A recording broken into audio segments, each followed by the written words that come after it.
Shalom jemaat yang dikasihi Tuhan, damai sejahtera Allah penuhi hati kita semua. Jangan bodoh, bijaksanalah. Firman Tuhan hari ini diambil dari 1 Korintus 2 ayat 14, demikian firman Allah. Tetapi manusia duniawi tidak menerima apa yang berasal dari roh Allah, karena hal itu baginya adalah suatu kebodohan, dan ia tidak dapat memahaminya, sebab hal itu hanya dapat dinilai secara rohani. Manusia duniawi adalah manusia yang belum lahir baru. Manusia yang dikuasai dosa, keinginannya hanya berfokus pada keduniawian, yaitu keinginan daging dan keinginan mata serta keangkuhan hidup.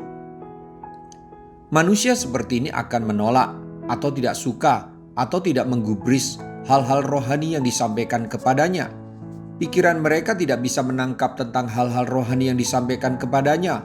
Hal-hal yang mulia bagi Allah, bagi manusia berdosa adalah kebodohan dan kehinaan, sebab cara pandang dan pola pikirannya dipengaruhi oleh prinsip-prinsip manusia berdosa yang penuh hawa nafsu dan kesesatan.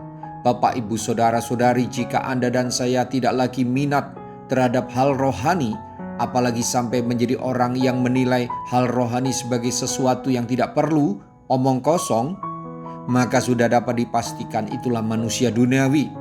Anda akan binasa.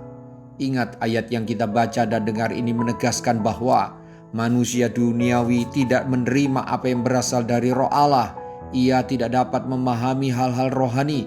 Itu adalah suatu kebodohan yang nampak dalam diri manusia duniawi. Sadar dan bangun, jangan biarkan rohmu tertidur. Hari-hari ini adalah jahat.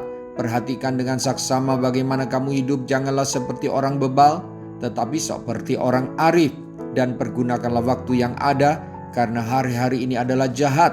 Serta janganlah kamu bodoh, tetapi usahakanlah supaya kamu mengerti kehendak Tuhan. Mari kita berdoa. Tuhan Yesus, hanya karena anugerah-Mu lah saya menjadi manusia yang dilahirkan baru. Saya bukan manusia duniawi, bukan hamba dosa lagi, bukan manusia yang muak dengan hal rohani. Saya bersyukur dalam kelemahan saya masih memiliki kesadaran akan pentingnya hal-hal rohani. Bantulah saya terus ya Roh Kudus, agar selera rohani saya tidak hilang. Tidak seperti orang yang kehilangan selera makan karena sakit fisik dan jiwanya.